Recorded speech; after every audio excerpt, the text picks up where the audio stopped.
Politics. Before we even learn the names that will later taste like iron on the tongue, the show introduces its most dangerous idea with a single haunting premise. What happens when someone returns to life and decides that mercy was the original mistake? The early visual language is obsessed with thresholds, door frames, screens, curtains, veils of beadwork that separate what is performed from what is real. It's a subtle warning that the story's true battles won't be fought only with swords, but with glances held 1 second too long with a teacup placed slightly off-center with a bowed head that hides an unbounded mind. The palette leans into candle gold and winter jade, occasionally punctured by the violent red of court robes, as if the show is telling you that beauty here is not decoration, it's camouflage. Even the score moves like a trained courtier, never swelling when you expect it. Instead, choosing to coil under dialogue and then strike in the gaps in the pauses where a character chooses what version of themselves to reveal. This is the kind of series that makes silence feel like a weapon. And in that silence, Nan Mo is reborn. Nan Mo's return isn't framed as triumph. It's framed as a reckoning. The performance in these opening stretches is all micro-movements. Eyes that recalibrate, breath that catches, fingers that curl as if remembering pain from a life that technically no longer exists. The camera doesn't give us a clean, triumphant reveal. It holds close. To skin, to fabric, to the way her gaze drifts across familiar rooms with the haunted precision of someone reading the future inside the past. Rebirth stories often chase wish fulfillment. But this one chases consequence. The show makes it clear that Nan Mo didn't come back with a second chance. She came back with evidence. Every betrayal is already archived in her memory. Every humiliation preserved like a pressed flower that never lost its poison. And the most unsettling detail is how calm she is about exists. The camera doesn't give us a clean, triumphant reveal. It holds close. To skin, to fabric, to the way her gaze drifts across familiar rooms with the haunted precision of someone reading the future inside the past. Rebirth stories often chase wish fulfillment. But this one chases consequence. The show makes it clear that Nan Mo didn't come back with a second chance. She came back with evidence. Every betrayal is already archived in her memory. Every humiliation preserved like a pressed flower that never lost its poison. And the most unsettling detail is how calm she is about it. Not numb. Controlled. The kind of control that comes after you've already screamed once in another lifetime and discovered the world doesn't care. What the directing does brilliantly is refuse to romanticize her transformation into Without Mercy. There's no montage of empowerment, no swelling anthem that tells you vengeance is glamorous. Instead, the series stages her first acts of cruelty with an almost clinical restraint, forcing you to sit with the moral discomfort. When Nan Mo punishes the servant, the scene is constructed like a courtroom that doesn't announce itself. The blocking places Nan Mo slightly elevated, not by much, but enough that the servant must tilt their chin upward, an unspoken admission of hierarchy. The servant's trembling hands are shot in tight close-up, knuckles pale, nails bitten down to survival. Nan Mo's face, by contrast, is given space. The camera holds her in a steadier frame, letting her stillness become the loudest sound in the room, and the punishment is not staged as spectacle. The brutality is contained, almost formal, delivered with the same tone one might use to correct a misfolded sleeve. That's what lands like thunder. The violence is not in volume, but in the absence of hesitation. This is where the series starts asking its first real question beneath the plot mechanics. Is ruthlessness a choice? Or is it the final shape grief takes when it's humiliated too many times? Nan Mo's eyes don't blaze with theatrical rage. They look tired of pleading. Her voice when she speaks is measured to the point of eeriness, and the servant sobbing becomes a kind of ambient texture in the sound mix, like rain hitting a roof you can't repair. The scene is lit with soft lantern glow, but the shadows under Nan Mo's cheekbones turn her into a sculpture carved from night. In lesser hands, this would be a simple girl boss revenge beat. Here it feels like the first crack in a moral dam, and the show makes you Watch the water start to move. Then, like any court that senses a shift in gravity, the palace begins to respond. Rumors move faster than footsteps. Side characters, maids, stewards, minor. Nobles are filmed through layers of fabric or from behind Laddie's work, emphasizing how information in this world is always filtered, always distorted, always weaponized. The editing begins to tighten. Cuts come a fraction sooner.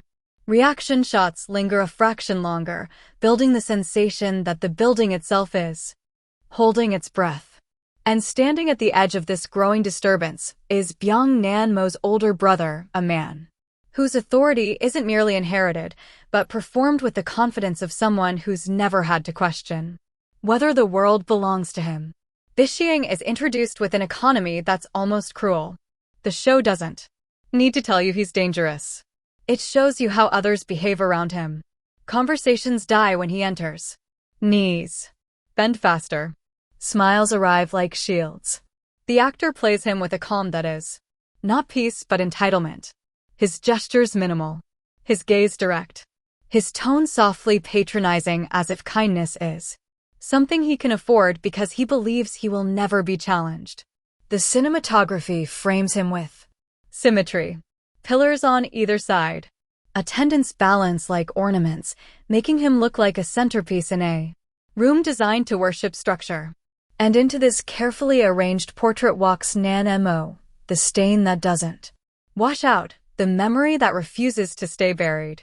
Their first real confrontation is staged less like a shouting match and more like a duet where both performers are trying to control tempo. The dialogue has the sharpness of politeness.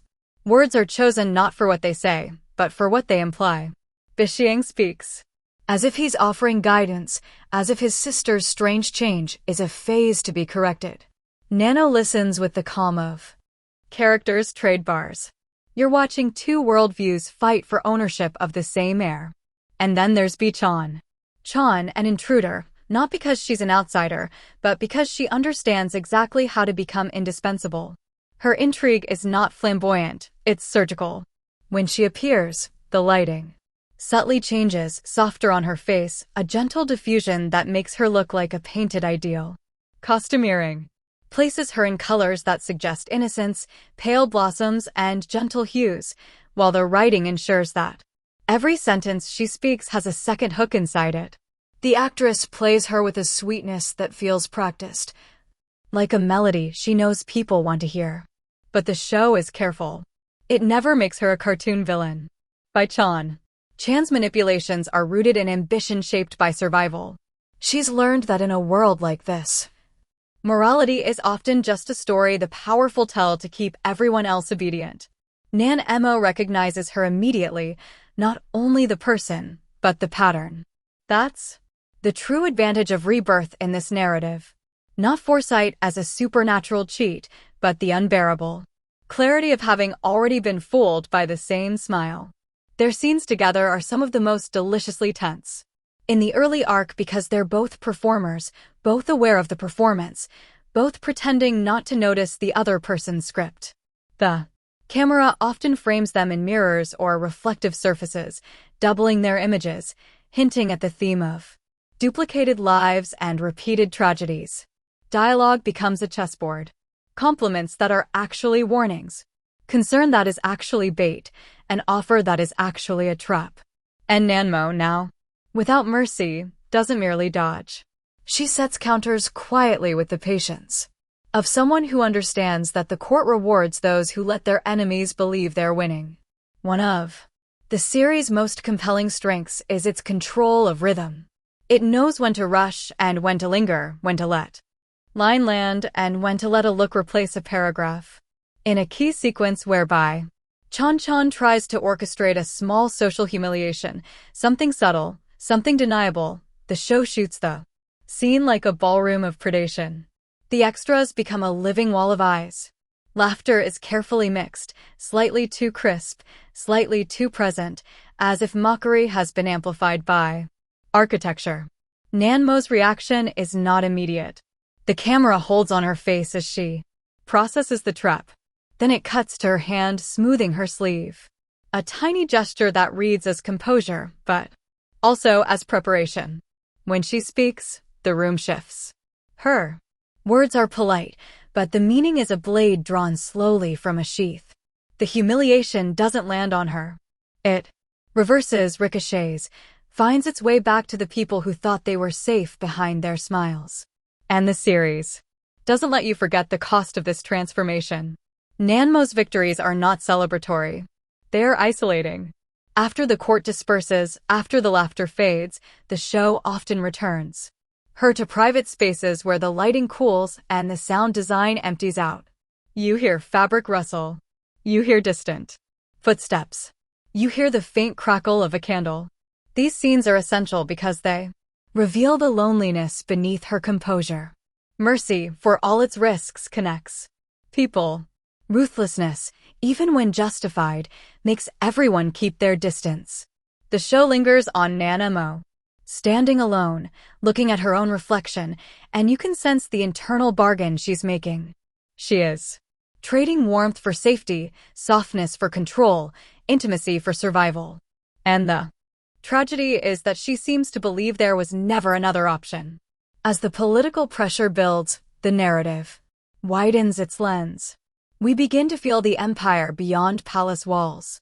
Not through exposition dumps, but through the way officials whisper about unrest, through the way maps appear on tables like ominous prophesies, through the way soldiers move at the edges of frames like shadows learning to take shape. The color palette shifts whenever the story touches the military world. More steel tones, more stark contrasts, less candle glow, and more open air. The show is quietly preparing you for a different kind of force, one that doesn't operate on gossip and etiquette, but on discipline and blood. And that force arrives in the form of Mingyuchin, the war prince, a character whose presence changes the story's oxygen level. Minyu-chin is introduced with a kind of cinematic authority that isn't loud, but gravitational. The first time we really see him, the camera doesn't rush to his face. It observes him the way a battlefield does. Through movement, through posture, through the way his armor catches light like a second skin. The sound design adds weight to his steps, a low percussion that feels less like music and more like fate approaching.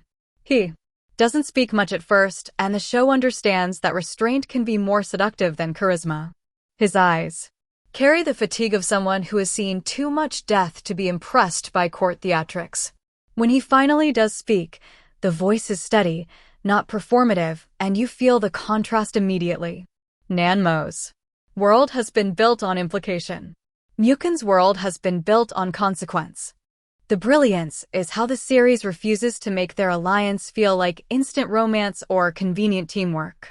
When Nanmo and Mingyuchin first circle each other politically, the writing makes it clear they are both assessing risks. Nanmo is not drawn to him because he's powerful. She's drawn to him because he's difficult to manipulate. Because he represents an axis of strength that doesn't depend on palace approval. Mingyuchin is not intrigued by her because she's mysterious. Is intrigued because he senses the controlled violence behind her calm. The way she moves through court like someone who already knows where the bodies are buried. Their early exchanges have a crispness to them like flint testing flint. They speak in measured statements, but the subtext is all teeth. Trust is expensive, loyalty is conditional, and both of them understand that the empire is rotting in places too deep for pretty words to reach. Cinematographically, their scenes are staged with a distinct geometry. When Nano and Mingyuchin share the frame, the director often uses negative space between them, emphasizing distance. Even when they stand close, it creates a visual tension. Two forces aligned by necessity, not intimacy. Separated by history, neither can fully confess. The lighting is also telling. Nano is frequently lit by softer sources, lanterns, and interior glow, while Mingyuchin carries harsher edges, daylight or torchlight that reveals textures and scars. When they meet, those lighting schemes collide, creating an image where warmth and severity coexist uneasily. It's an elegant way of showing that their alliance will require negotiation not only of politics, but of identity.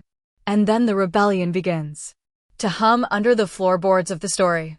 Not as a single event, but as a rising frequency you can feel more than. Here messengers arrive.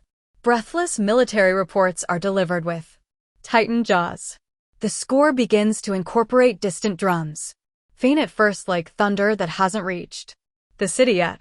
The palace, which once felt like the entire universe, starts to feel like a fragile jewel sitting on a fault line. Bishing, sensing opportunity or threat, or perhaps both, tightens his grip. Bianchan sharpens her tactics, and Nanmo, carrying knowledge from a life already lost, watches the patterns return with horrifying familiarity. One sequence in particular shows the series operating at full dramatic power. Nanmo intercepting an intrigue meant to destabilize Mingyuchen standing at court. It's a plot designed to look like coincidence, misdirected orders forged seals, a chain of mistakes that would paint Mingyuchen as reckless or disloyal. The show depicts the scheme with montage-like precision, ink drying on counterfeit documents, a seal pressed into wax, a messenger's hands exchanging a scroll in a shadowed hallway. There's almost no dialogue, just the crisp intimacy of criminal procedure. And then Nanmo steps into the chain, like a blade sliding into a lock. Her intervention is not heroic in the conventional sense. It's calculated. She doesn't expose the plot dramatically. She reroutes it. She allows the conspirators to walk into their own consequences while believing they're walking toward victory. The editing here is sharp without being frantic. Each cut feels like a deliberate heartbeat. The camera lingers on Nanmo's eyes as she reads not just the text of a message, but the intent behind it. The actress gives a masterclass in internal performance, a slight tightening at the corner of the mouth, a near-invisible pause before she folds a scroll, a breath controlled so perfectly it feels like she's compressing rage into a single point. When the trap finally springs, it doesn't explode, it clicks. A door closes. A guard steps forward at precisely the wrong moment for the conspirators. A forged order is presented in front of the wrong witness. The humiliation and danger fall not on Mingyuchen, but on those who thought they could use him as a scapegoat. And in the aftermath, Mingyuchen looks at Nanmo with something new. Not trust, not affection, but recognition. In a world of masks, he has just seen someone use deception as a form of justice. Yet, the series is careful not to paint Nanmo as a savior. Her methods are ruthless, and the narrative never lets you forget that. There's a moment after the intrigue collapses where Nanmo is alone again, and the camera holds her in a wide shot that makes her look small against towering architecture. It's a visual reminder. Even the most competent player is still trapped inside the game. The sound drops out, except for the faint rustle of her robe as she turns, and you can almost hear the thought she refuses to speak. This isn't just strategy. This is compulsion. This is a woman trying to control fate. By controlling every variable, because the memory of helplessness is still lodged in her like a shard. As Minyu Chen's rebellion concerns escalate into immediate threats, the series shifts into a more militarized aesthetic. Without abandoning its courtly tension, you begin to see training grounds. You begin to hear armor buckles. You begin to feel the air change as torches replace lanterns, as night scenes become less romantic and more tactical. The show's sound design becomes heavier, hoofbeats in the distance, the metallic whisper of blades being unsheathed, the low murmur of soldiers receiving orders. And through it all, Nanmo walks like someone moving between worlds, carrying the etiquette of the palace and the cold arithmetic of war in the same spine. The relationship between Nanmo and Mingyu Chen deepens not through confessions, but through aligned decisions. They are two characters who don't have the luxury of tenderness, so the series finds intimacy in competence. A shared glance across a strategy table. A pause before one of them speaks, letting the other finish the thought without interruption. The subtle way much Chen's posture shifts when Nanmo enters, not in awe, but in readiness. The way Nanmo stops performing softness around him because she senses he doesn't require it. This is where the series quietly becomes philosophical. It suggests that true partnership is not Always born from comfort, but from mutual acknowledgement of the darkness each person carries and the discipline required not to let it consume everything. And still Byung remains like a tightening noose around the court. His scenes become less symmetrical, more shadowed, as if the cinematography itself is beginning to expose the instability beneath his polished exterior. He smiles, but the smile doesn't reach his eyes. He speaks of loyalty, but the camera catches the micro flicker of calculation before he chooses each word. There's a growing sense that he can feel Nan Mo slipping from his control, and that sensation is unfamiliar enough to make him dangerous. In new ways, the series uses him to explore a specific type of villain. Not the chaotic tyrant, but the person who believes order is synonymous with their own dominance, who interprets resistance as a personal insult rather than a political reality. Bai Qian, sensing shifting tides, begins to adapt.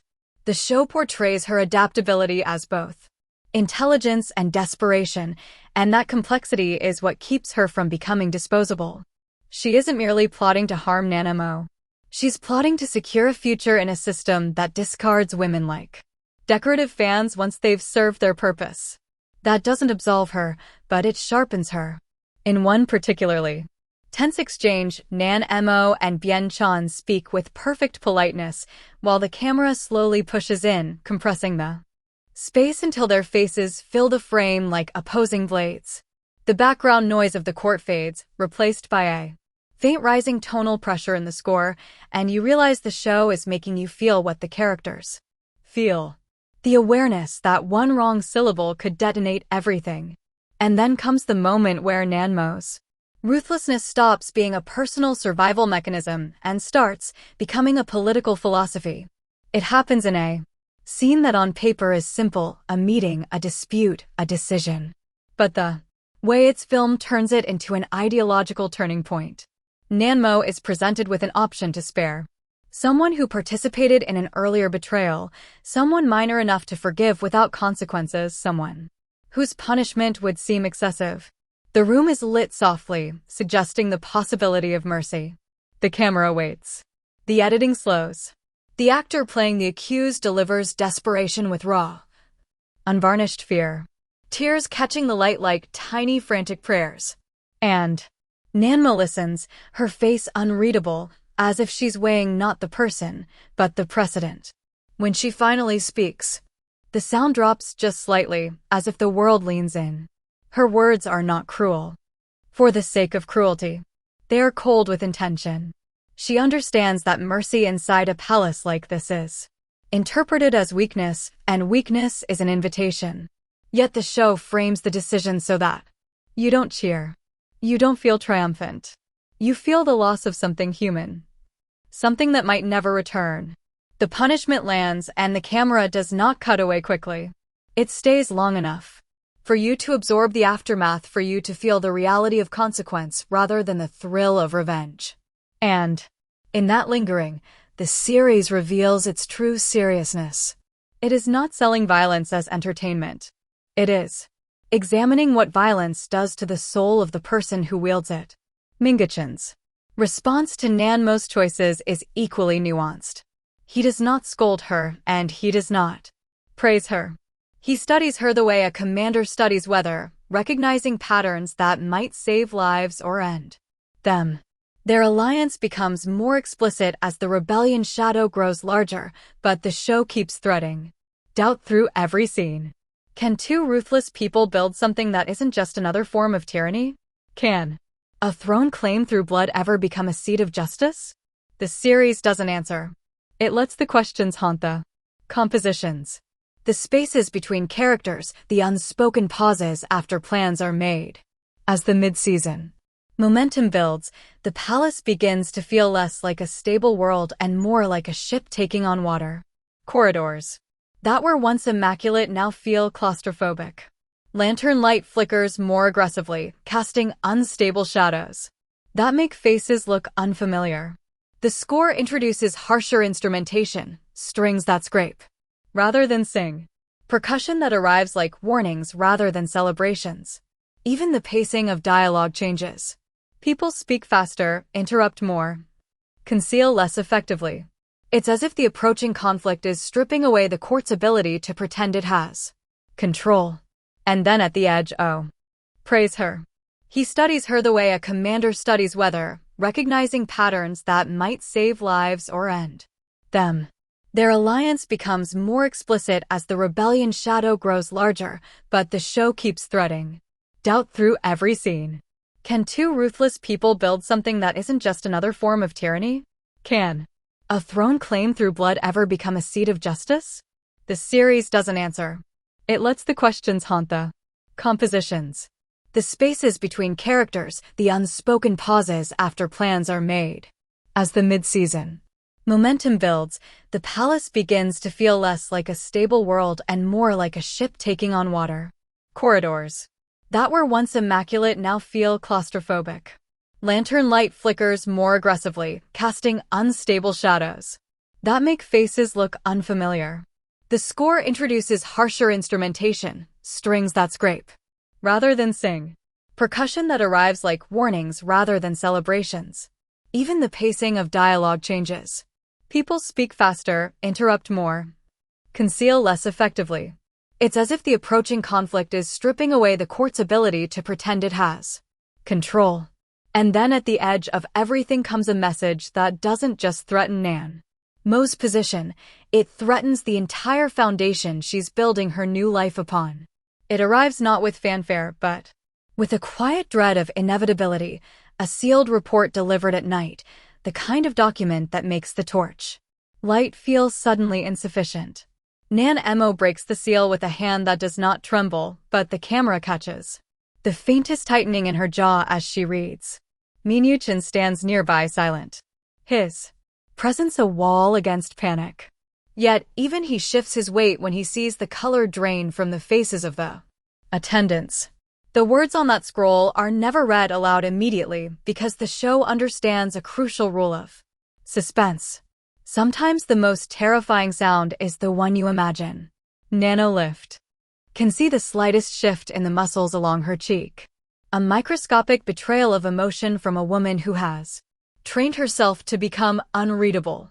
Mukin doesn't reach for the scroll, doesn't demand an explanation because his authority isn't the kind that needs to take objects from other people's hands. He waits. And in that waiting, you feel the discipline of a man who has learned that panic spreads faster than fire. The torch light behind them gutters once, and for a second their silhouettes smear against the wall like an omen. Two shapes temporarily distorted by the breath of the flame, as if the palace itself is warning them that certainty is about to become a luxury. When Nan Mo finally speaks, she doesn't say the contents outright, not at first. And the writers make a ruthless choice here by letting her deliver the meaning rather than the details. Her voice is low, controlled, and it lands with the weight of a door being barred from the inside. The report isn't simply about troops moving. It isn't merely a border skirmish escalating.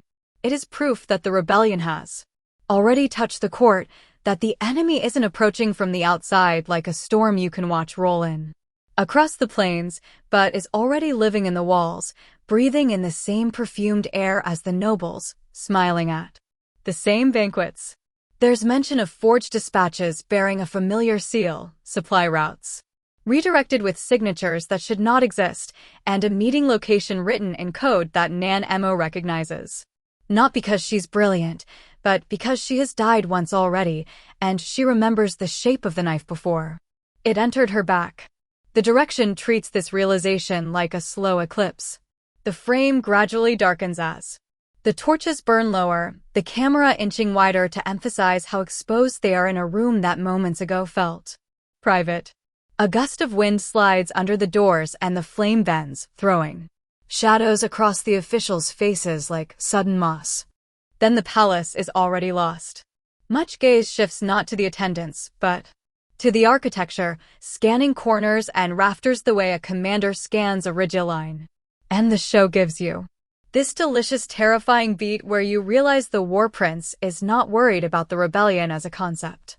He is calculating the immediate probability of assassination. Nan Mo, for all her cultivated composure, is facing a different kind of threat, One more intimate and therefore more destabilizing. Her rebirth gave her leverage, but it also chained her to the timetable of a tragedy she remembers in her bones. And the report is telling her the timetable has accelerated. That's a key emotional pivot the series handles with elegance. The second life isn't a clean rewrite. It's a negotiation with inevitability, and the negotiation is starting to fail. The score doesn't swell here. It thins out, stripping itself down to a single trembling string that seems to hover just beneath her words. This is sound designer psychology, the audio equivalent of a mind narrowing into survival mode. What follows is one of those sequences that reveals how seriously this show takes the logistics of power. They don't rush into a fight because the plot demands action. They build the tension through procedure, through whispered orders and sealed letters, through the choreography of a palace mobilizing without admitting it's mobilizing. Mukin issues commands with a calm that turns urgency into something almost graceful. And the series underlines his competence not by having him shout, but by showing people obeying before he finishes speaking. Guards reposition. Lanterns are extinguished in certain corridors. Gatekeepers are replaced with men whose faces don't look like they belong to the court's soft routines. Nan Emma watches all of it with a gaze that never stops moving. And you can feel her mind doing its own quiet violence, cutting away possibilities, pruning risk, deciding what she is willing to sacrifice to keep the future from repeating the past. The cinematography becomes more predatory as they move. Hallways are filmed in longer lenses now, compressing distance so that a figure at the far end feels uncomfortably close, and the palace, once presented as opulence, starts to resemble a maze designed for ambush. The show leans into reflected light, torches bouncing off polished floors so that every step feels like it might reveal someone hiding just out of frame. Even the extras change their energy. Servants lower their eyes faster, officials clutch sleeves tighter, and every bow looks less like respect and more like camouflage. It's a subtle but devastating shift. The palace isn't home, it's terrain.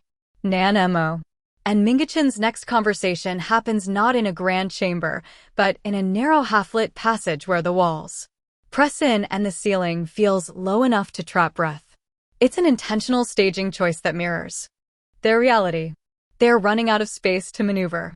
Nan Mo lays out what she knows with ruthless efficiency, but there's a quiet fracture underneath her words because each detail is also a memory of how it ended last time. Mingchen listens the way he listens on a battlefield, picking out the useful, discarding the emotional. And yet, the camera catches a small shift in his expression when Nan Mo references a name that carries weight in the court. It's the first time we see that his stoicism is not indifference, it's containment. He has feelings. He just refuses to let them steer. Their alliance takes a sharper shape in this moment, and the show earns it by making it feel like a mutual surrender to necessity rather than a romantic escalation. Nan Mo offers him access to the web of court politics, the hidden loyalties, the silent resentments that can be turned into leverage. Mingchen offers her something the court has never offered her, force that doesn't apologize. But the most interesting part is the price neither of them says out loud. If they succeed, they will become the architects of a new order. And architects are judged not only by what they build, but by what they demolish to make room. The camera holds them in profile against the wall. Two faces lit by the same torch, their shadows overlapping briefly on the stone, and it's a visual foreshadowing that their fates are beginning to merge whether they want that intimacy or not. While Nan Mo and Mingchen tighten their strategy, the series cuts away to Bai Xiong, and the contrast is surgical. His scene is lit like a painting. Soft, flattering, composed, yet the feeling is rotten. He sits with a cup of tea that he doesn't drink, fingers resting on porcelain, as if even warmth is something he needs to control. The dialogue around him is careful, full of insinuation, and what's chilling is how the actor plays Bai Xiong's patience. He doesn't look worried. He looks offended, as if the universe has broken ETI. Smile that suggests he has already planted seeds that will bloom no matter how many guards walk the corridors. The camera lingers a fraction longer than comfortable on that smile, letting you feel the arrogance curdle into menace. Bai Qianchan's subplot, meanwhile, becomes a study in opportunism under pressure. She senses the palace shifting into a war posture, and she recognizes what that means. The old rules are about to dissolve, and in moments of dissolution, women like her can either be erased or reinvent themselves through audacity. The show gives her a sequence where she stands alone in front of a mirror, removing jewelry with hands that are suddenly not delicate, but trembling. And it's one of the rare times her practiced sweetness cracks. The mirror doubles her, and for a brief moment, the audience sees the exhaustion behind the performance, the constant labor of being pleasing in a world where pleasing is a form of currency. Then she steadies herself and the trembling stops. The mask returns, not because she enjoys it, but because she refuses to become collateral. Back in Nanmo's orbit, the narrative begins, laying in a series of small, escalating threats that function like pressure tests. A servant delivers the wrong message. A guard pauses too long before answering. A corridor that should be empty contains a single pair of shoes placed neatly outside a door, as if someone left in a hurry but wanted to look orderly. These details are never announced as clues. They are shown briefly and allowed to sink into your subconscious. It's the series trusting its audience to feel paranoia rather than be instructed to feel it. The sound design participates too, raising the volume of mundane noises, footsteps, fabric, the scrape of wood until the everyday becomes suspicious. This is how the show makes tension cinematic, by teaching you that in this world normal is simply danger that hasn't introduced itself yet. And then it happens not with a grand battle, but with a sue offering relief. Then the pond ripples and the score drops into a low predatory note that you feel in your chest before you consciously register it. A figure moves where there should be no movement. And the attack begins with terrifying intimacy close enough that you can hear breath and the whisper of fabric cutting through air. The choreography is tight, grounded, and brutal without becoming gratuitous. The assassin doesn't announce themselves with acrobatics. They strike like someone trained to end lives efficiently. Nanmo's reaction is not the reaction of an action heroine. It's the reaction of a survivor who has rehearsed this moment in nightmares. She twists, drops her weight, uses the environment, and the camera stays close enough that every motion feels desperate rather than elegant. Guards rush in late, as they always do in palace narratives. And the show makes the delay feel like a statement. Institutions are slow, but threats are immediate. Mining Chin appears not as a dramatic savior, but as inevitability, his blade entering the frame with a metallic hiss that cuts through the sound mix like a command. What's remarkable is how the series uses the aftermath to deepen character rather than simply reset to plotting. The assassin is dead. The courtyard returns to stillness. But Nanmo doesn't immediately look relieved. She looks furious, and not at the attacker, but at the fact that the attempt happened at all, that the palace dared to reach for her openly. Mukun studies the body with the cold attention of a soldier. But when he looks at Nanmo, there's a flicker, something like concern, quickly hidden, as if he refuses to allow himself emotional attachments, because attachments can be exploited. Nanmo catches that flicker anyway. And for a second, the series gives you a fragile thing. Two people recognizing fear in each other without offering comfort. Because comfort is a language neither of them trusts. The interrogation that follows of the few captured ACC understands the court's hypocrisy too well to pretend that truth will emerge from kindness. The lighting in the interrogation chamber is harsh, angular, making faces look carved and unforgiving, and the camera often places Nanmo just slightly off-center, subtly destabilizing the frame, as if to suggest that her presence disrupts the expected balance of power. Her questions are direct, and the accused responds with rehearsed lies until Nanmo changes tactics, not raising her voice, not threatening theatrically, but introducing one precise fact that only a guilty person would fear. The performance here is a masterclass in control.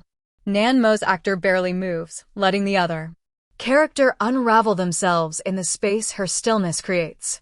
Minuchin's role in these scenes is fascinating, because he becomes a mirror to Nanmo's methods. He is not squeamish, yet he is purposeful. He doesn't indulge cruelty for its own sake, and that restraint becomes its own kind of violence because it suggests he has seen enough horror that he no longer needs to prove anything. The show frames him behind Nanmo at times, slightly out of focus, an ever-present reminder that force is available if she requires it. This is visual storytelling doing political work. Nanmo represents intelligence, memory, and social manipulation. Mukin represents direct consequence. Together, they form a complete weapon, and the court begins to realize it too late. But the series refuses to let this partnership become clean. After the interrogation yields a name, one that points dangerously close to Baisharan's circle, Nanmo is left alone again, and the show gives us an intimate scene where she washes blood from her hands. It's simple, almost mundane, yet it lands like poetry. The water runs over her fingers, tinted faintly, swirling down like a miniature version of the Empire's bloodletting. The camera stays on her hands longer than expected, and in that lingering, you feel the psychological residue. She can cleanse the skin, but not the memory. Her face in the background is blurred, suggesting that even she is losing clarity on who she was supposed to be before survival became her only identity. The score introduces a fragile motif here, almost tender, and then it breaks off abruptly, as if tenderness is a thought the show refuses to let exist too long in this world. Meanwhile, Bishing begins making moves that are less subtle, and the series shows this escalation through public spectacle. A court session is convened under the pretense of stability, and the hall is shot with intimidating grandeur, rows of officials like a forest of rigid bodies, banners hanging like verdicts, sunlight cutting through high windows and beams that look like blades. Bai Xiang speaks with a polished cadence of legitimacy, and his argument is designed to sound patriotic. Increased authority is necessary. Unity is required. Dissent must be controlled for the sake of the realm. The writing here is chilling because it echoes real political rhetoric, the kind that uses crisis as justification for consolidation. Nanmo stands among them, expression composed, but the camera catches her eyes tracking reactions, measuring who nods too quickly, who avoids looking at Minuchin, who looks at Buying as if waiting for permission to breathe. The clash in this hall is not a shouting war. It's a war of framing. Bishing tries to define Minuchin as a potential threat under the guise of caution, implying that military power near the Minuchin doesn't rise to bait, and his restraint is itself a strategy. He refuses to give Bai Xiang a dramatic moment to weaponize. Nanmo, however, understands that silence can be interpreted as surrender in a political arena like this. So she intervenes with surgical language, turning Bi Zion's own rhetoric back on him by invoking loyalty as accountability rather than obedience. The scene's power comes from how the actors use stillness. Bien's joy tightens almost invisibly. Muchen's gaze doesn't move. Nanmo's posture remains perfect, but the air feels electrified. The court as an organism senses that something fundamental is shifting.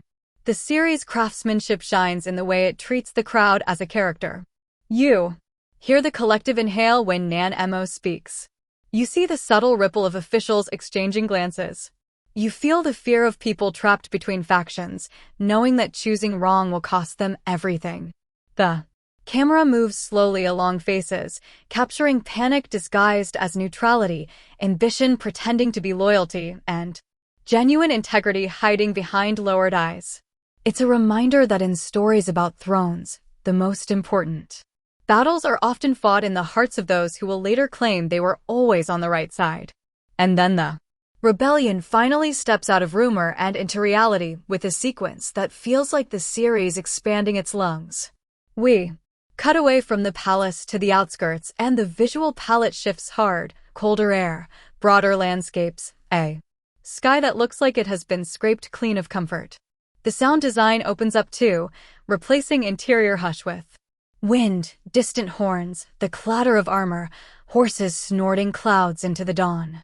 Minuchin rides with soldiers who are not glossy heroes but tired professionals, faces weathered, eyes sharp, and the show gives them dignity by letting their exhaustion exist on screen without romantic filter.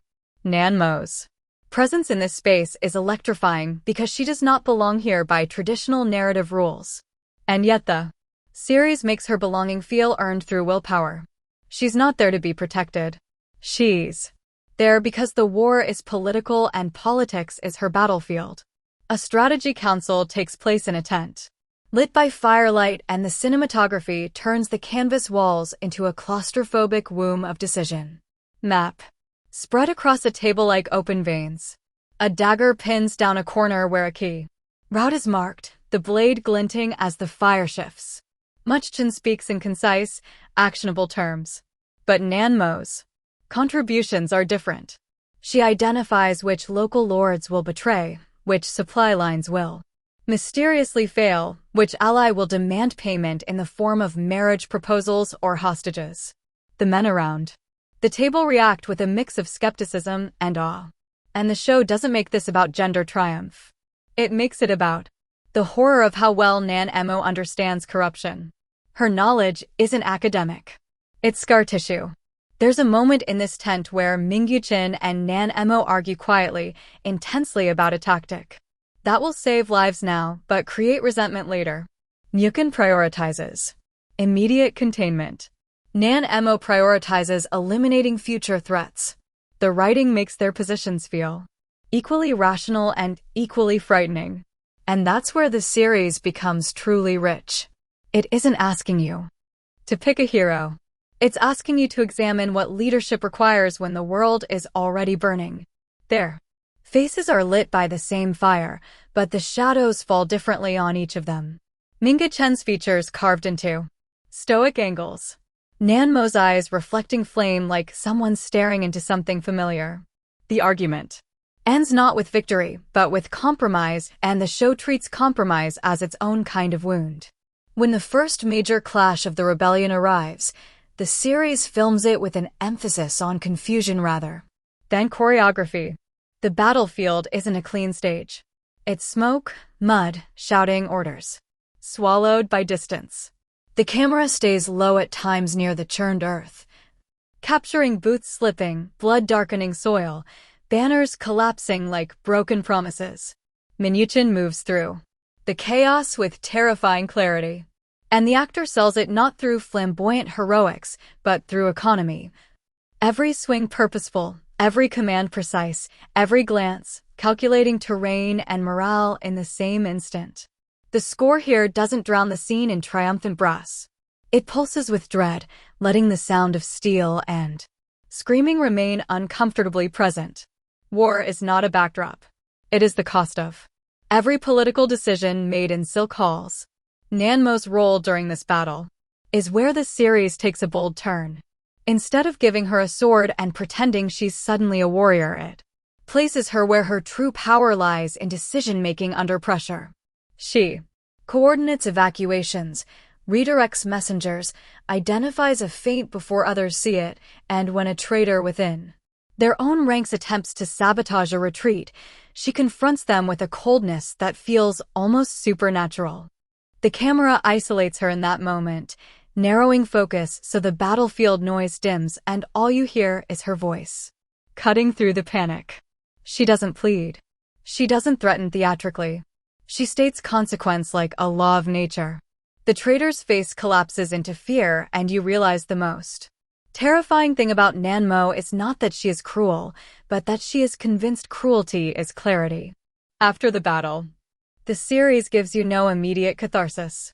The victory, if it can be called that, feels like survival rather than triumph. Soldiers tend to wounds under dim lanterns. Horses stand exhausted, flanks heaving. The camera finds small details. A torn sleeve used as a bandage. A letter pulled from a dead man's pocket. A young soldier staring at his hands as if unsure they belong to him anymore. Minuchin walks through the camp like a man carrying the weight of every scream he just heard. And when he reaches Nanmo, they share a look that says more than any confession could. This is not romance. This is recognition between two people who have chosen the throne as a goal and now must live with the road they're taking to reach it. And yet, even here, far from the palace, Vishen's influence stretches like a shadow that refuses to be Artrun. A messenger arrives with news that the court is shifting again. That Biswang has moved to position himself as the empire stabilizer in Mingyu Chen's absence. That Qian Chan has aligned herself with whichever current looks strongest. And that Nanmo's name is being whispered with a mixture of awe and dread. The show frames this message not as exposition, but as a tightening trap. Nan Emo listens, her face lit by lantern glow, and you see something flicker behind her eyes.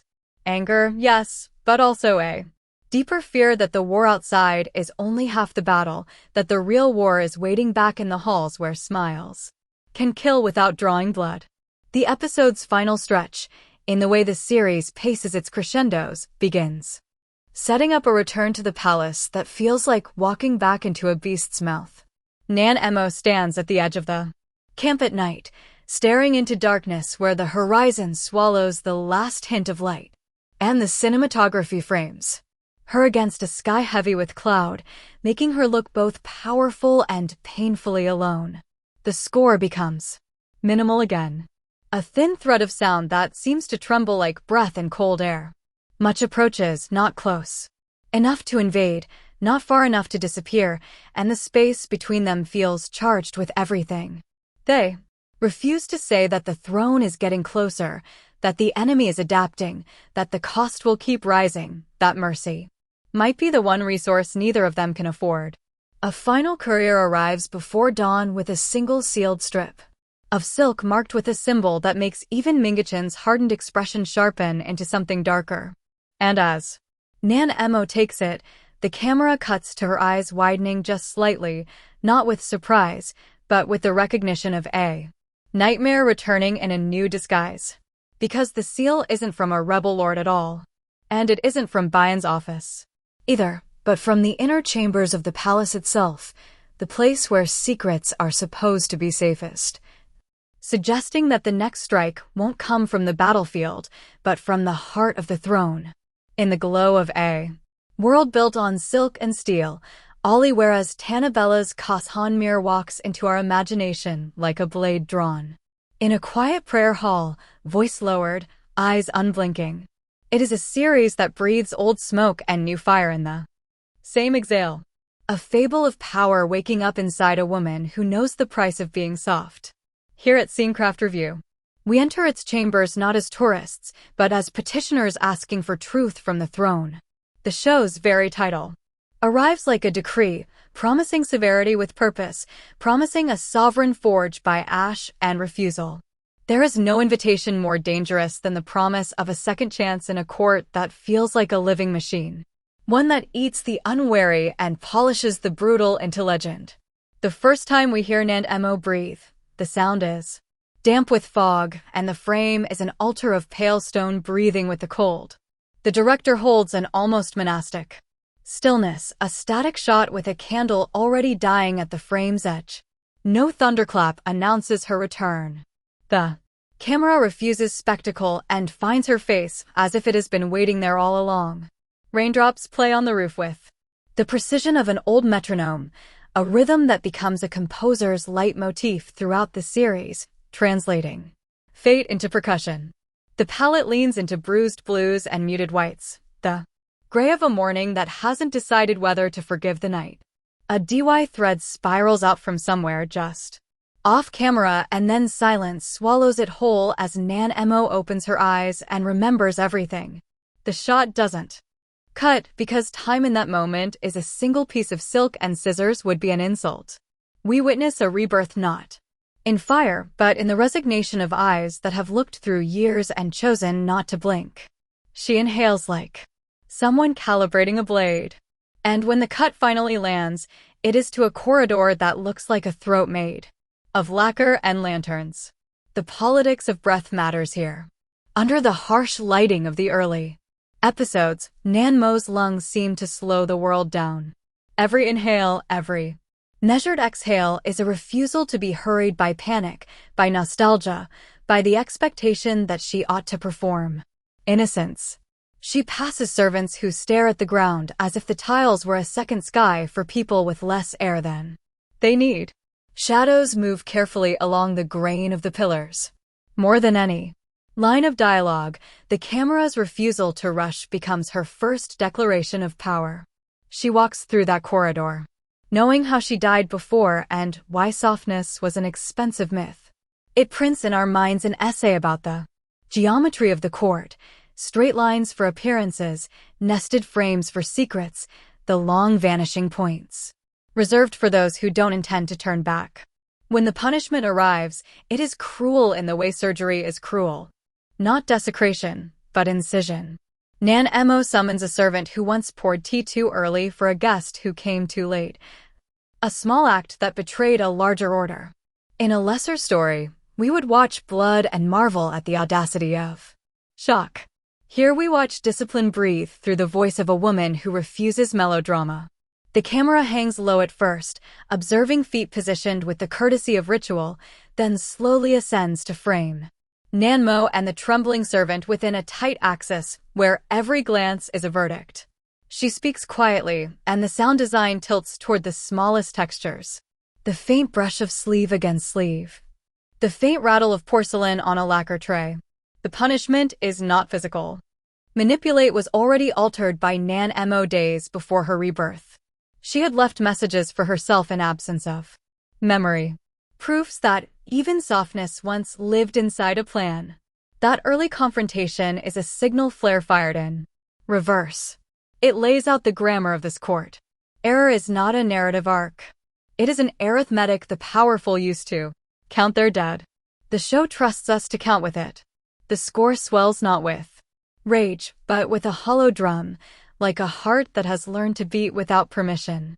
And when the scene ends, Nano sits alone in her chamber, the camera pulling back to reveal the distance between her and the table where a bowl of preserved plums sits untouched. The plums glisten like tears that refuse to fall. We begin to understand that the ruthless heir is not performing cruelty. She is calibrating the minimal force necessary to bend a cruel world into something survivable. Bishing enters the story with a voice that has spent a lifetime making itself heard above the clash of armor. He is a brother framed by the logic of inheritance and the posture of someone who knows that affection inside a palace is often a rehearsal for grief. He walks into Nan Mo's chamber without announcing himself, an intrusion made acceptable only because their bloodlines entangle tighter than any bowstring. The blocking of the sequence is delicate, like a jewel disguised as a family visit.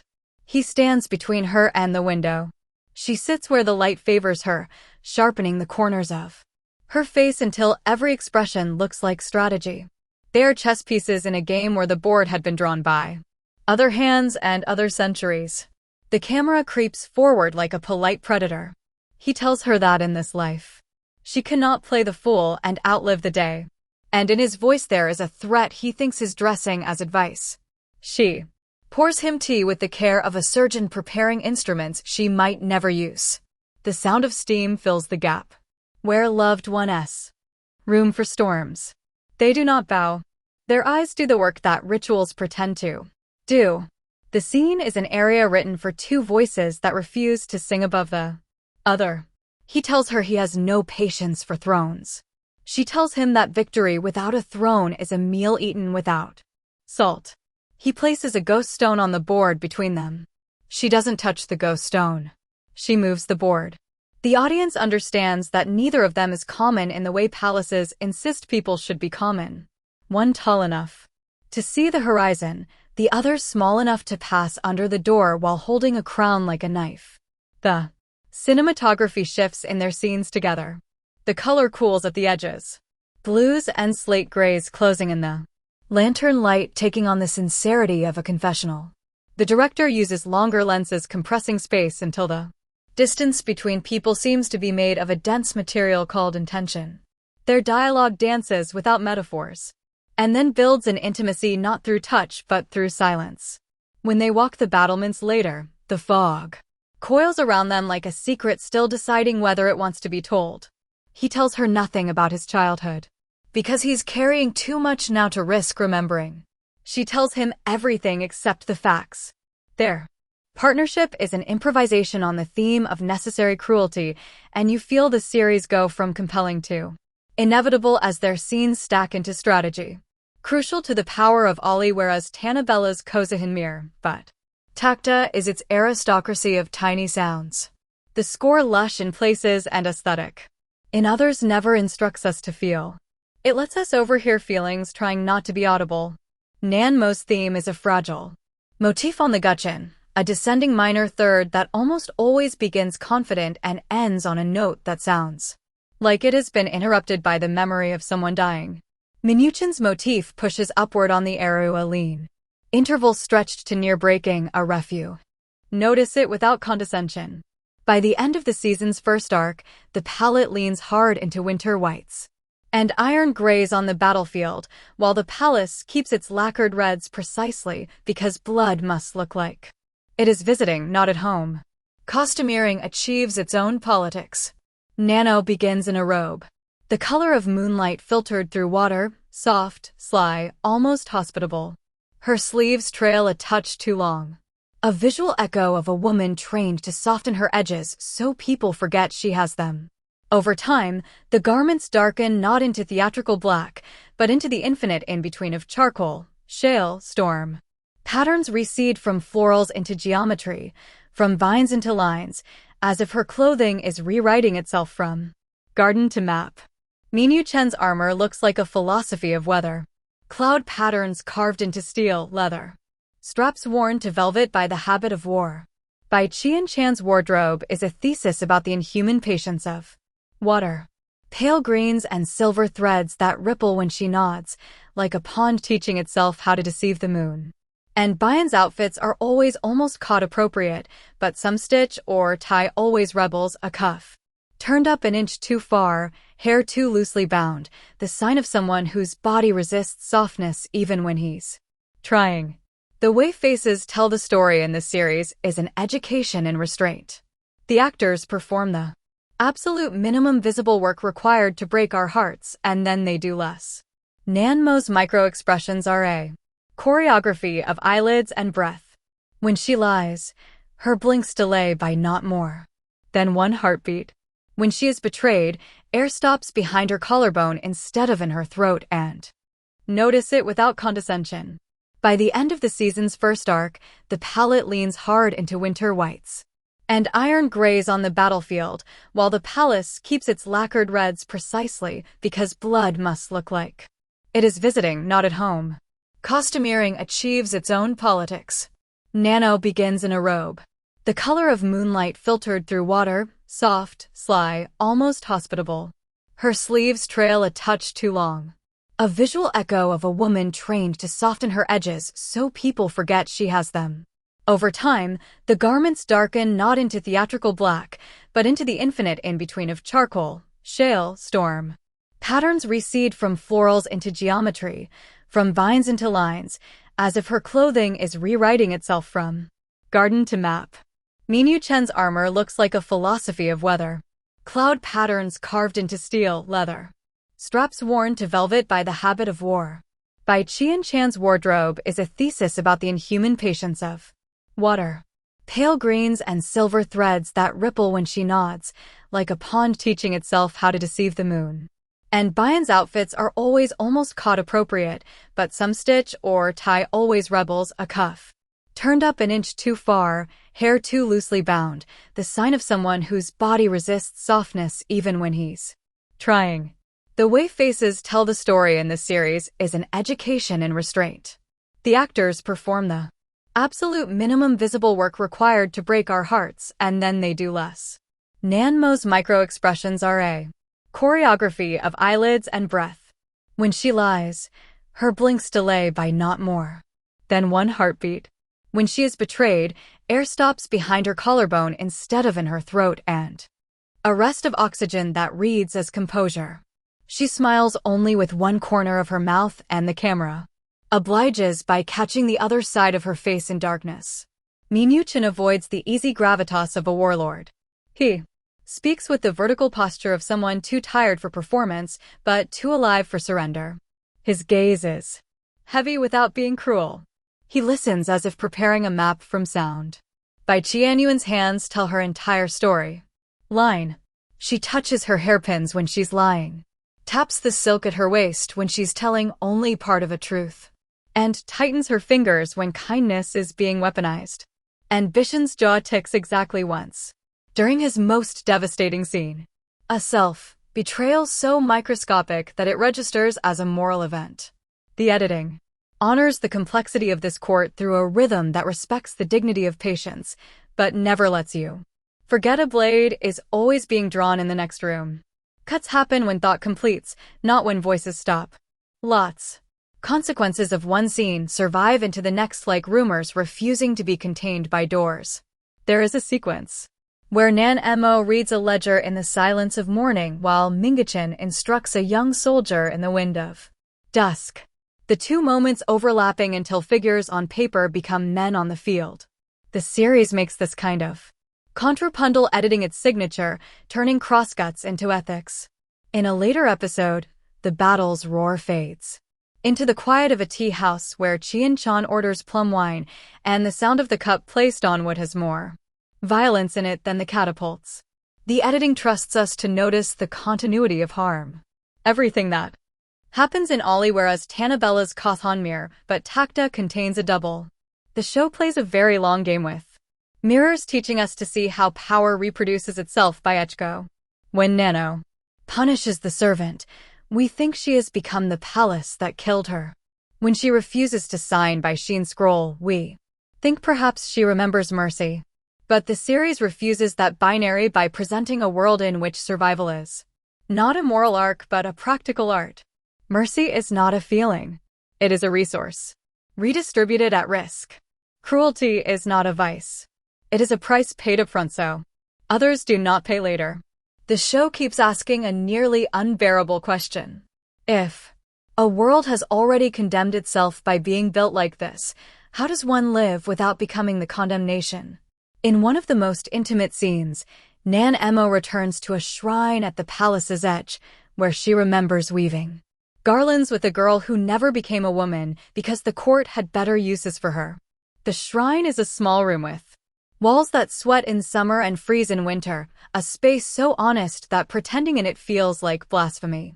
She kneels with the economy of someone negotiating with the ground, fingers hovering above the cold floor as if every touch must justify itself. The camera lingers on a crack in the wall that looks like a river trap trying to be a tree. She places a single candle on the ledge and lights it without prayer. The flame wobbles and then stands straight, and she watches it like an old friend repairing their posture. What is stunning here is the sound, the tiniest scratch of wick against stone, the air's intake as the candle finds its need. Mukin appears in the doorway and does not enter.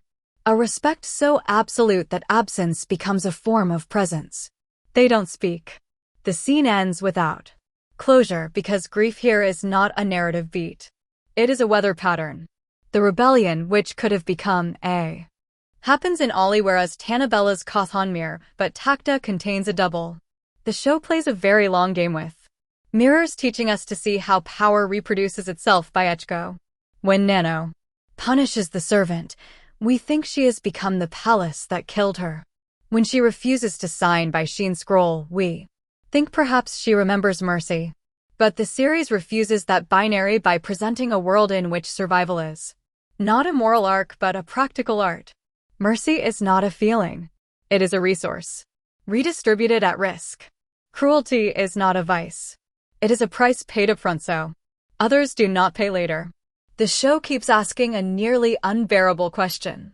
If a world has already condemned itself by being built like this, how does one live without becoming the condemnation? In one of the most intimate scenes, Nan Mo returns to a shrine at the palace's edge, where she remembers weaving garlands with a girl who never became a woman because the court had better uses for her. The shrine is a small room with Walls that sweat in summer and freeze in winter, a space so honest that pretending in it feels like blasphemy. She kneels with the economy of someone negotiating with the ground, fingers hovering above the cold floor as if every touch must justify itself. The camera lingers on a crack in the wall that looks like a river trap trying to be a tree. She places a single candle on the ledge and lights it without prayer. The flame wobbles and then stands straight, and she watches it like an old friend repairing their posture. What is stunning here is the sound, the tiniest scratch of wick against stone, the air's intake as the candle finds its need. Mukin appears in the doorway and does not enter. A respect so absolute that absence becomes a form of presence. They don't speak. The scene ends without closure because grief here is not a narrative beat. It is a weather pattern. The rebellion which could have become the body of a scout whose mouth is still open. Surprised by his own death, the camera cuts to the fletching, which is dyed an inexpensive shade of red that looks pink in daylight. The rebels are not wealthy enough for full drama. That detail, small, almost tender, makes their desperation feel like something other than ideology. The show refuses to make them villains. It lets them be hungry. Minyu Chen's war room sequences unfold like a lesson in the aesthetics of necessity. There are no overladen tables, no flamboyant declarations. The chairs are few and uncomfortable. The maps are stitched together from smaller maps. The ink is old. He does not command with volume. He allocates attention like rations. When he points, he doesn't jab. He arranges a finger along the edge of a river as if coaxing it not to flood. His officers watch him, like sailors watch the sea for the moment it will become them. The score goes almost silent. The only percussion. The soft thuds of stones placed on a grid go not as game, but as prophecy. When he finally chooses a plan, it seems both cruel and obvious. Cut supply chains to starve the rebellion's momentum. Negotiate amnesty to make betrayal cheaper than loyalty and strike only when the wind is wrong for smoke to signal. Nan Mo adds terms that turn strategy into policy. The captured will be judged publicly. The families will be recorded accurately. The names will be said out loud in this court.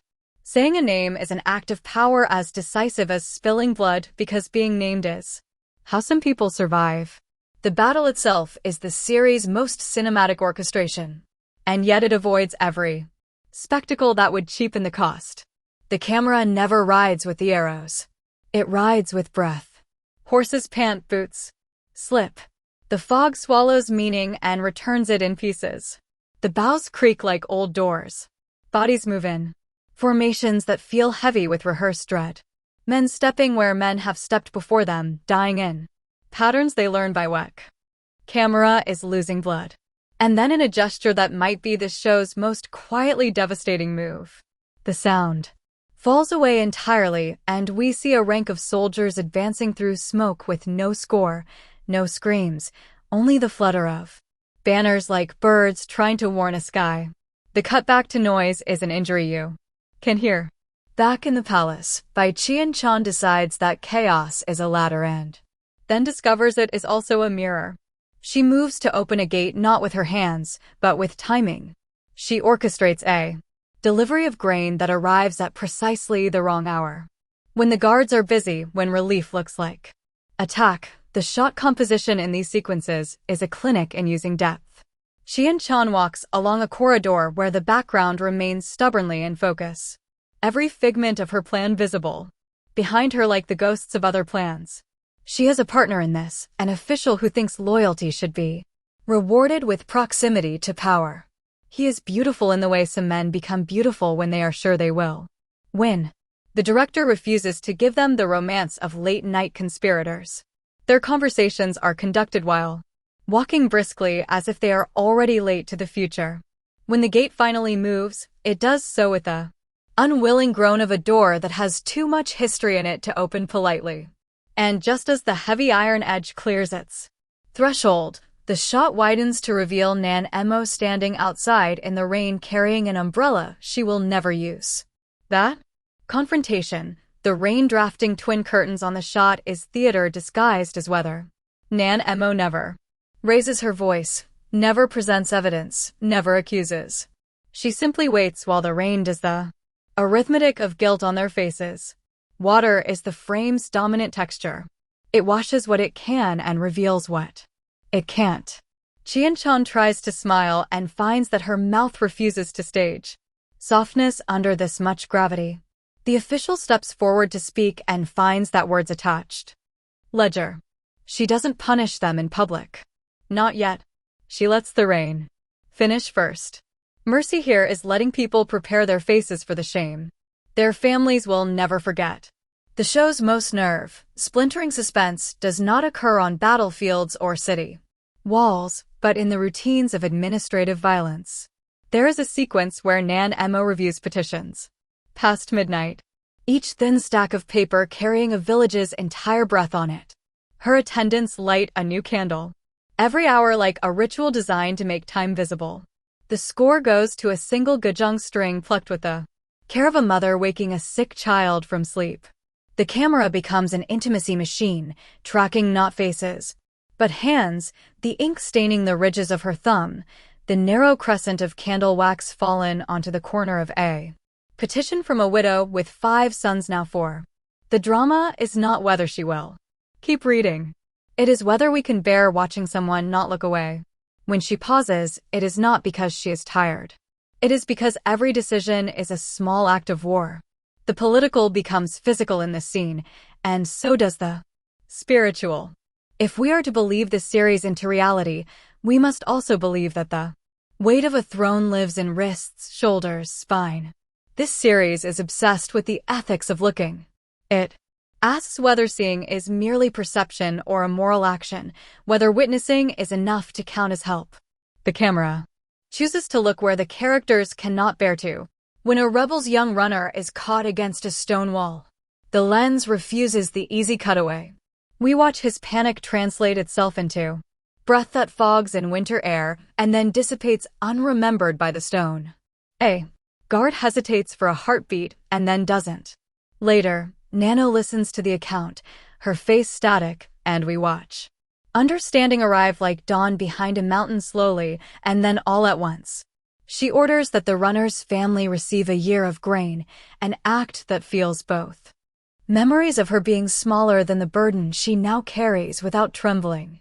There is a scene where he waits outside a council chamber and hears her voice inside saying something he cannot quite make out. And you see him choose whether to be her brother or the court's idea of a brother. He chooses neither and both. And the camera, kind like a conspirator, slides behind a pillar to give him privacy with his decision. When he finally does betray her, it is not a betrayal in the cinematic sense. He follows an order he had written in his own hand years ago. An order that makes sense when you believe the court is the body and people are the limbs. The price is paid in a room that looks like a memory of their childhood. A bamboo screen, a table with tea, 2 stools, a bowl of sugar plums now shriveled into stone. Sheen's hand hovers over the bowl and pulls back, choosing not to sweeten something that must remain bitter. He announces the order in a voice entered of vanity. And in that emptiness is his love disguising itself as duty, because sometimes only duty gets past gatekeepers. And then there is Bai Chan, whose fall is staged as a study in mirrors. The show does not enjoy her downfall. It records it. She is given enough rope and decides it is a sash. In a courtroom scene lit with the incontestable light of noon, Chan's poise holds like a bridge over a river that doesn't respect architecture. The camera refuses to crowd her. It gives her space to choose her posture. She never begs, which is not bravery so much as contempt for begging. When accusations are read, she blinks only once in shock, not at the charges, but at the precision with which they've been arranged. Nan Mo's new mathematics of justice. The sound design highlights the scrape of chairs as officials adjust their bodies to be farther from her. That sound, the decision to move away, is more violent than any shouted condemnation.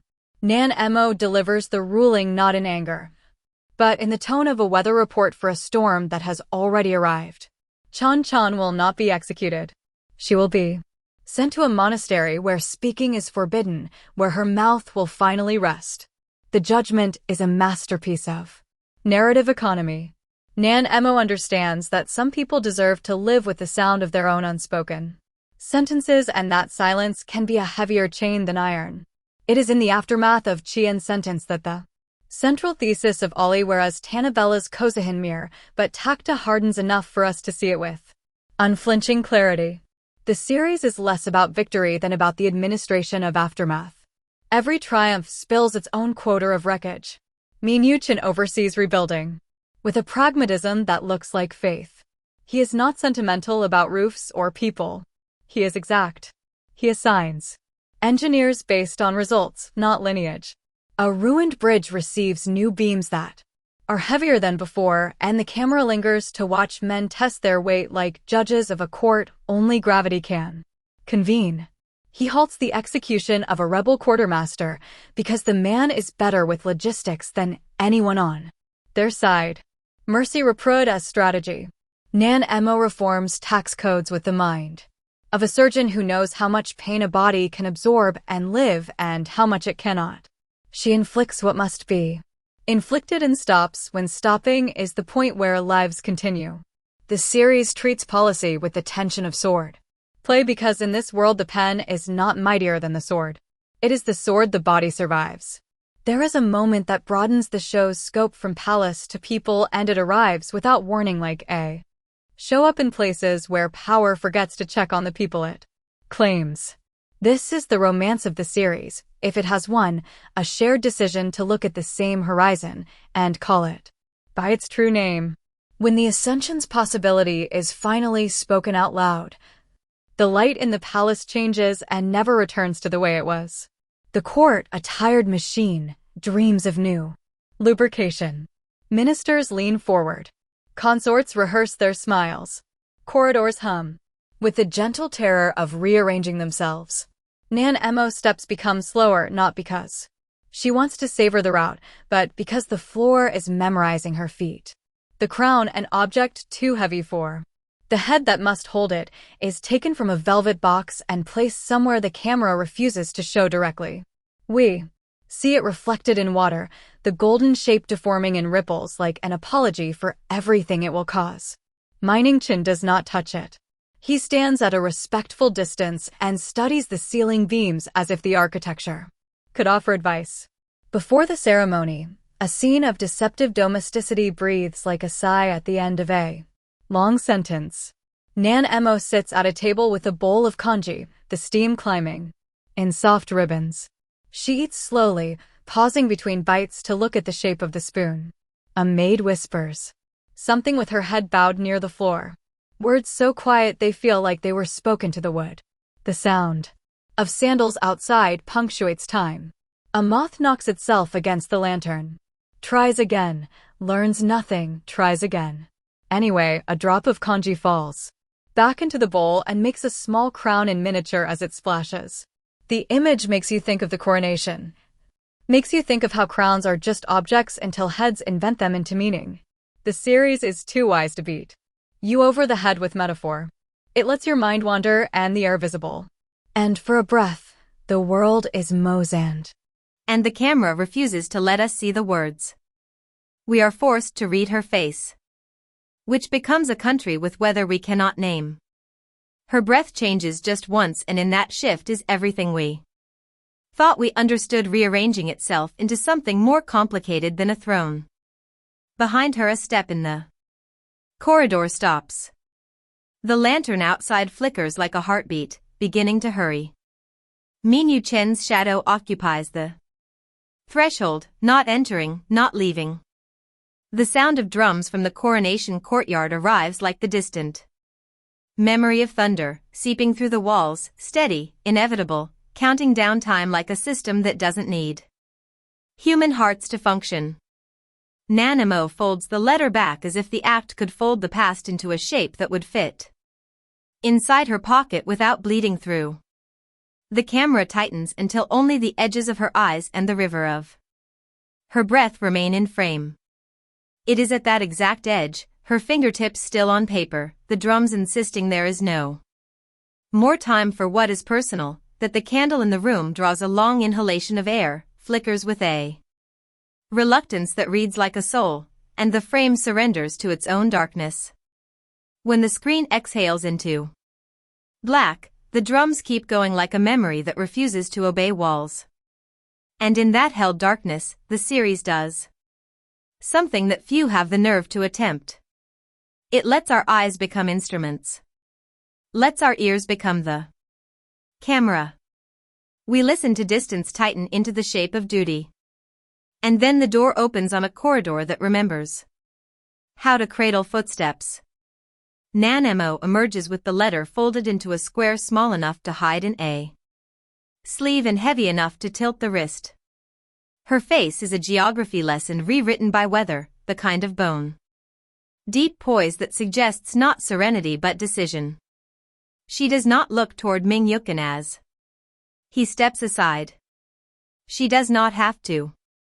He reads her eyes as if they are a field map smudged by rain, but still true.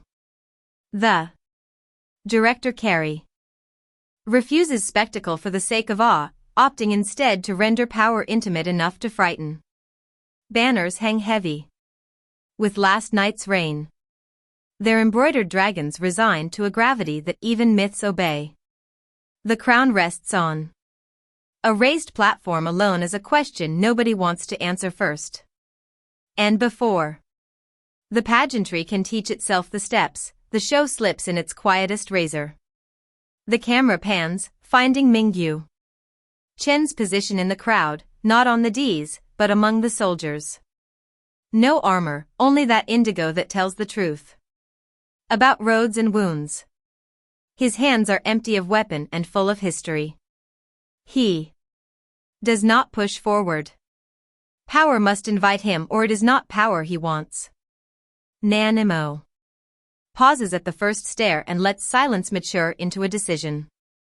The way her neck inclines is a negotiation between gravity and will. We watch her look not ahead to the throne, nor down at the stone worn by centuries, but across to where he stands. The lenses compress space until the distance between them feels like 2 breaths and a memory. She extends a hand not toward the crown, but toward the air between them, and the ceremonial master inhales audibly, because improvisation inside ritual is a kind of blasphemy that only founding myths can forgive. The vow that follows is not a speech as much as a measurement. In her voice live the smaller rooms where kings are built and broken. The words are spare and hard like winter fruit, and every syllable seems carved from the ledger she has been balancing since the first hour of her return. She speaks of names, of keeping them spoken, of building a court where records do not exist to punish but to remember. She speaks of food and roads and roofs with the reverence other rulers reserve for banners and drums. And then she does what the title promised. She decides without mercy for a world that has excused itself too often. She announces a co-sovereignty not as a concession to romance but as a remedy to architecture. She says that won me. You can feel the camera recording that argument by showing us the faces of the oldest ministers as they recalibrate in real time. Each wrinkle and abacus bead sliding. Minuchin's acceptance tilts the axis of the court.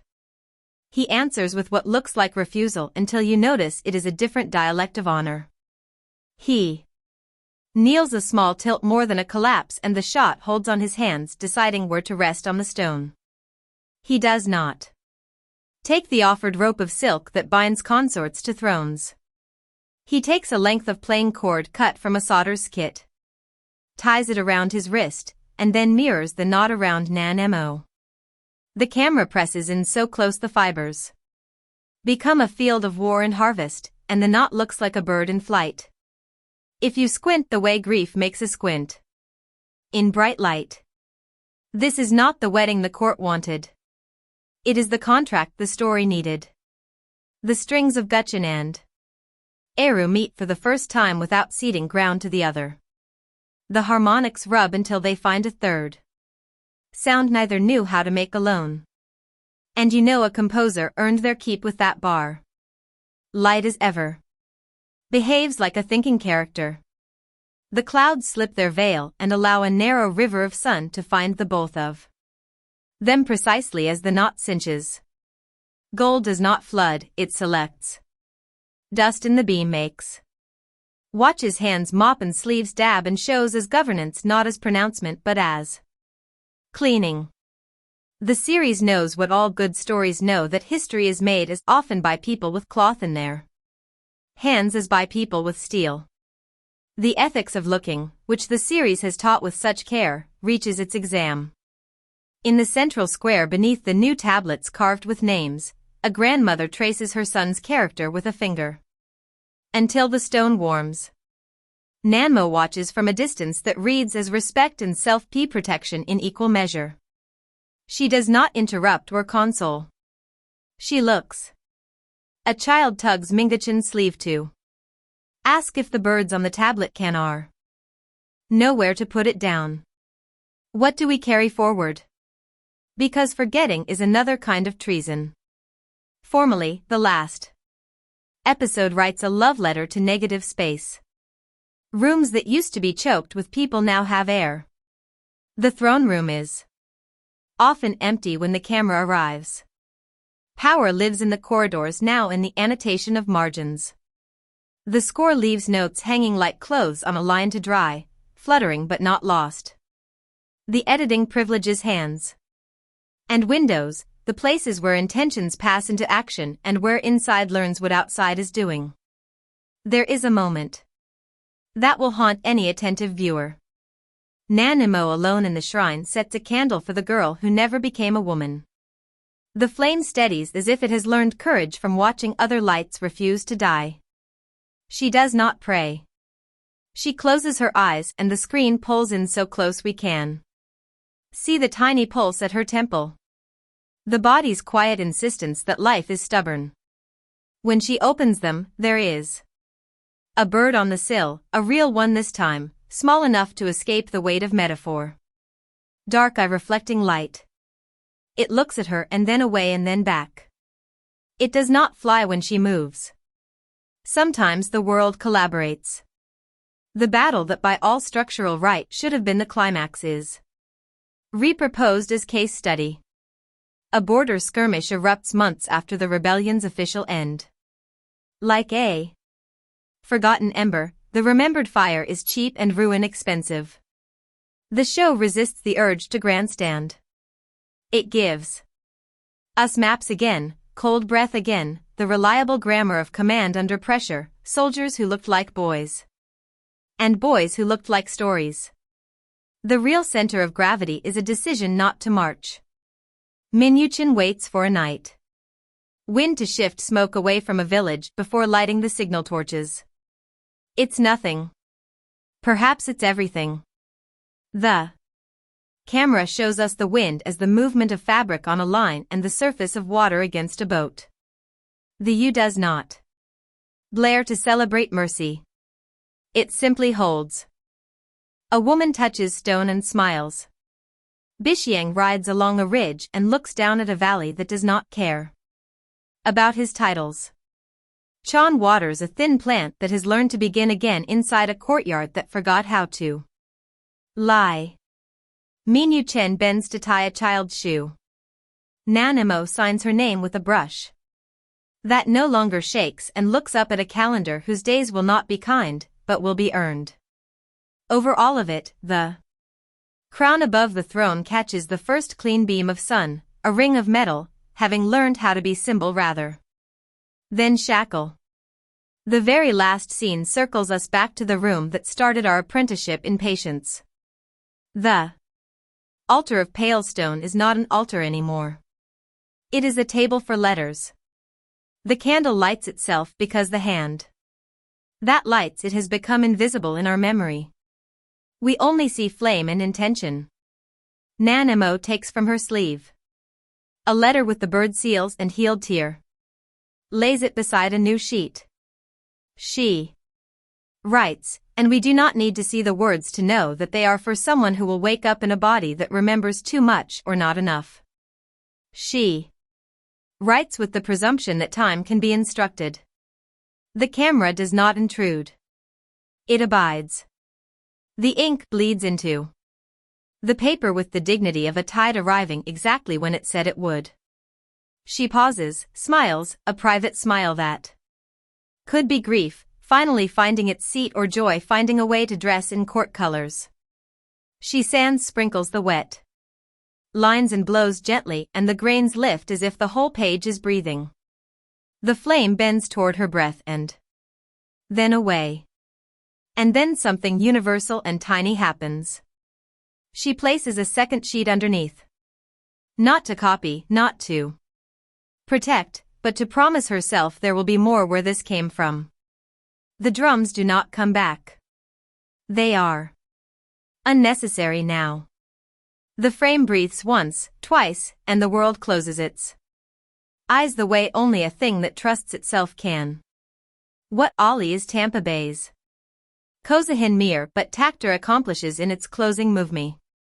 Forgotten ember, the remembered fire, is cheap and ruin expensive. The show resists the urge to grandstand. It gives us maps again, cold breath again, the reliable grammar of command under pressure, soldiers who looked like boys and boys who looked like stories. The real center of gravity is a decision not to march. Minyu Chen waits for a night wind to shift smoke away from a village before lighting the signal torches.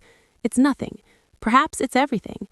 The camera shows us the wind as the movement of fabric on a line and the surface of water against a boat.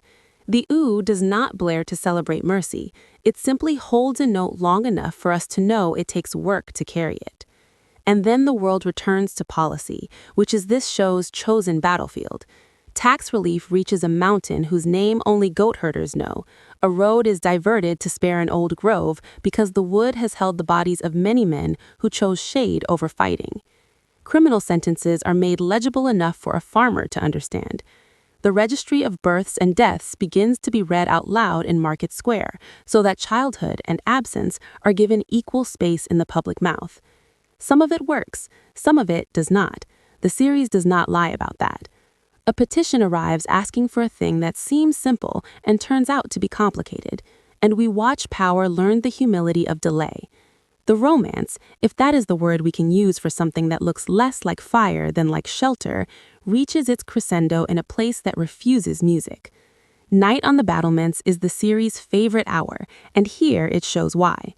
The sky is a lid, the city an animal learning to sleep safely, the lanterns along the wall practicing their guarded choreography. Nanmo leans into the wind and lets it take the thoughts she cannot spend today. Minyu Chen arrives with a ghost stone in his hand, black and round, a sun that wants to be a moon. He opens his palm and shows it to her, like an apology and a question. She takes it, weighs it as if determining whether its density is fixed or if imagination can adjust gravity. They do not play. They do not need to. She walks to the edge where the stone lip of the wall overhangs the river. She drops the stone, and neither of them follows it with their eyes. They listen for the plunge and the circles it will birth on the surface, and the score fools us by refusing to illustrate. The only sound is water taking what is offered and remembering why it exists. In that silence lives a commitment to make decisions that vanish rather than monuments that demand praise. The final montage behaves like a promise withheld and then redeemed. Dawn dredges the city with light that makes everything honest. The market awakens with the particular chaos that means normal has returned. A teacher's brush releases children into characters that will outlive them. A soldier closes his eyes and opens them. A woman touches stone and smiles. Bishong rides along a ridge and looks down at a valley that does not care about his titles. Chen waters a thin plant that has learned to begin again inside a courtyard that forgot how to lie. Minyu Chen bends to tie a child's shoe. Nanmo signs her name with a brush that no longer shakes and looks up at a calendar whose days will not be kind but will be earned. Over all of it, the crown above the throne catches the first clean beam of sun, a ring of metal having learned how to be symbol rather than shackle. The very last scene circles us back to the room that started our apprenticeship in patience. The altar of pale stone is not an altar anymore. It is a table for letters. The candle lights itself because the hand that lights it has become invisible in our memory. We only see flame and intention. Mo takes from her sleeve a letter with the bird seals and healed tear, lays it beside a new sheet. She writes, and we do not need to see the words to know that they are for someone who will wake up in a body that remembers too much or not enough. She writes with the presumption that time can be instructed. The camera does not intrude, it abides. The ink bleeds into the paper with the dignity of a tide arriving exactly when it said it would. She pauses, smiles, a private smile that could be grief finding a way to dress in court colors, or joy finding a way to dress in court colors. She sands, sprinkles the wet lines, and blows gently, and the grains lift, as if the whole page is breathing. The flame bends toward her breath, and then away. And then something universal and tiny happens. She places a second sheet underneath, not to copy, not to protect, but to promise herself there will be more where this came from. The drums do not come back. They are unnecessary now. The frame breathes once, twice, and the world closes its eyes the way only a thing that trusts itself can. What Waris Tanpa Belas Kasihan Merebut Takhta accomplishes in its closing movement is the rarest alchemy in serialized storytelling. It concludes without closing. It resolves without relaxing. It crowns without coronating complacency. It has the courage to treat power not as an event, but as a relationship with time, and it does so with an attention to craft that refuses both poverty and indulgence.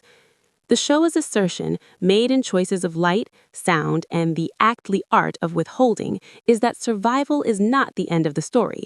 It is the precondition for ethics. Its thesis is a ledger written on the tender underside of the hand. Count what matters, name it where people can touch it, and know that mercy and cruelty are not opposites, but instruments, dull until tuned by responsibility. In a television landscape drunk on spectacle, this series walks sober into the room and teaches us to listen to the breath between beats. It is the kind of work that will be misremembered as austere because it refuses to flatter us with easy catharsis. But underneath that restraint lives affection for humans trying in public that is almost indecent in its hope, and as a piece of cinema. Because yes, prestige television can be cinema when it chooses the grammar of images over the lazy certainty of exposition. This is about as confident as craft gets. The director believes in negative space. The editor believes in letting thought finish before cutting. The composers believe in leaving silence unpunished. The actors believe in the audience enough to hand us the burden of inference. It is a collaborative religion, this kind of storytelling, and we, as viewers, are asked to worship with alert eyes and unlazy hearts. The result is that our memory of the series refuses to stay on the couch. It walks into our errands, stands up in our meetings, makes us reach for the ledger of our own lives and wonder what we are counting and why. This is the rare work that inoculates its audience against apathy by showing the cost of paying attention and making it look, even when it hurts, like a privilege. For those tracking the political anatomy of the co-regency, the series sketches a blueprint that feels radical because it is honest. Shared power is not a romance trope here. It is a governance technology born from the admission that no single discipline can keep the water on the right side of the dike. In the visual language of the final episodes, this argument becomes architecture. Frames hold two bodies without privileging one shoulder over another. The throne is often empty, while a table is not. Battle scenes come from the edge rather than the center. The crown, hung and not worn, floats as a reminder that legitimacy is an invention renewed each morning by whether people eat, not a rock that makes obedience gravitational. The cinematographer and production designer have collaborated to inscribe that philosophy into beams and brushstrokes, so that even when you are not listening, the building is speaking to you. If you are the kind of viewer who cherishes performances that stay inside your bones, the series gives you at least 4 to keep. Mo's arc, the careful turning of a woman into a sovereign without letting the woman evaporate, is carried in breaths and blinks that should be studied frame by frame. Min Chen, that exhausted kindness wrapped in discipline, demands a vocabulary we rarely grant men in armor. The actor finds it by refusing swagger and choosing presence. Bishang takes the tragedy of useful men and tells it without sentimentality, and the result is a character that stays noble even when he's wrong, a warning to systems that turn loyalty into a labyrinth. Bishan Chan is that old story of beauty weaponized against itself, but the performance gifts her a humanity in silence that more words would have eclipsed. When we talk about the golden age of acting on the small screen, we must mean this: the technically virtuotic work of people who can move you with the half-life of a glance. The show's legacy, if I have any right to speak of such a thing this early, will likely be a renewed permission for quiet. It will have taught creators and audiences alike that tension lives not only in explosions, but in the 6 seconds a woman inhales before she answers a question that will decide whether thousands eat or starve. It will have reminded composers that melody is a resource like land, not to be overfarmed. It will have given designers cause to love wood again, to let texture do the rhetorical work that monologues used to. It might even have trained us to take seriously the sound of a cup on a table as the precise measure of an argument's seriousness. And, in a media culture that punishes attention by overwhelming it, here we have a work that rewards attention by trusting it. Scene Craft Review does not use the word masterpiece lightly, but there are few other words that can hold the weight this series has piled into our hands with such grace. If you felt the air change when Nan Mo refused to place the crown on her head and instead hung it where the people could see it as their neighbor, if you felt your idea of what a finale should do become inadequate while this finale did something better, then you know why I'm reluctant to stop talking about it.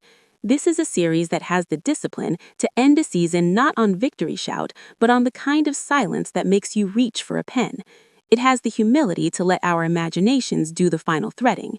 It leaves a taste in the mouth like stone and plum and smoke, and I, for one, am not ready to rinse it away. If this journey through Ahli Tanpa Belas Kasihan Merebut Takhta has stirred something in you, if you heard the drum